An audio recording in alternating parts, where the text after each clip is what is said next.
Assalamualaikum warahmatullahi wabarakatuh. Selamat pagi, siang, sore, dan malam. Pada kesempatan kali ini saya akan membahas materi mengenai marketing, di mana tujuannya untuk memberikan strategi marketing yang tepat untuk meningkatkan penjualan atau omset di tengah pandemi ini. Yang pertama, marketing itu beda dengan selling. Marketing itu bukan hanya sekedar bagaimana kita menjual, namun bagaimana kita mengonsep penjualan tersebut agar menarik perhatian masyarakat. Di dalam konsep marketing terdapat istilah marketing mix. Jadi di sini saya akan menjelaskan lebih dalam mengenai marketing mix itu apa. Marketing mix adalah strategi pemasaran yang terdiri dari beberapa unsur yang bersifat terpadu untuk menjual produk atau jasa kepada pelanggan. Prinsipnya adalah memilih produk yang tepat di waktu dan tempat yang tepat serta harga yang tepat pula. Oleh karena itu, marketing mix yang tepat adalah dengan cara mengoptimalkan semua unsur yang ada agar berdampak pada penjualan dari produk atau jasa.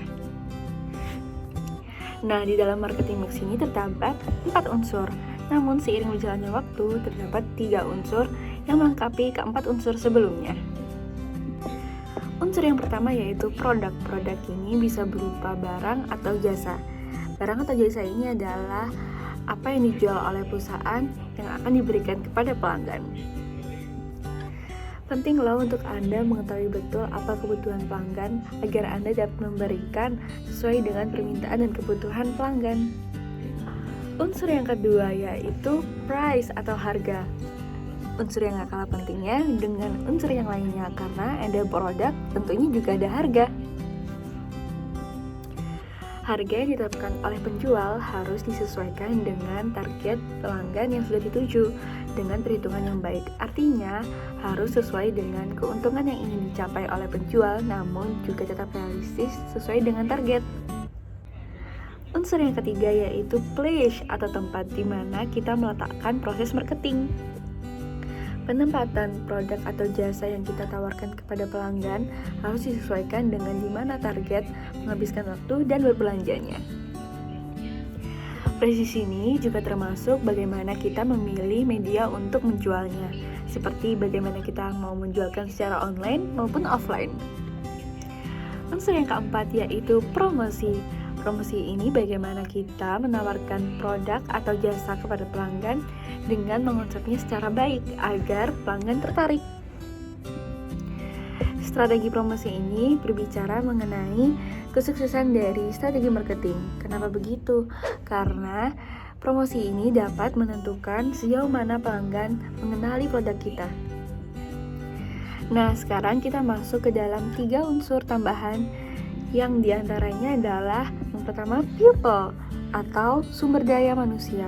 Sumber daya manusia ini terkait bagaimana karyawan yang kita pilih untuk berada di dalam perusahaan kita.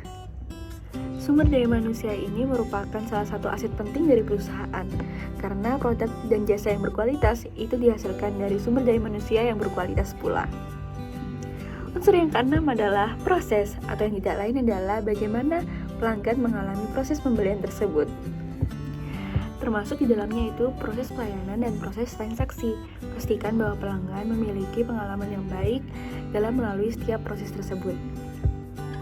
Sampailah kita di unsur yang terakhir atau physical evidence atau bukti fisik perusahaan. Dalam menjual produk atau jasa baik secara online maupun offline, pelanggan masih membutuhkan bukti fisik dari perusahaan kita untuk menjalin hubungan bisnis yang lebih nyata. Bukti fisik ini bisa berupa kantor maupun brosur. Cukup sekian pemaparan yang dapat saya berikan selaku perwakilan dari kelompok KKN 126 untuk Dusun Tanjung Sari. Semoga dapat bermanfaat dan bisa dipraktekkan dalam kehidupan sehari-hari. Wassalamualaikum warahmatullahi wabarakatuh.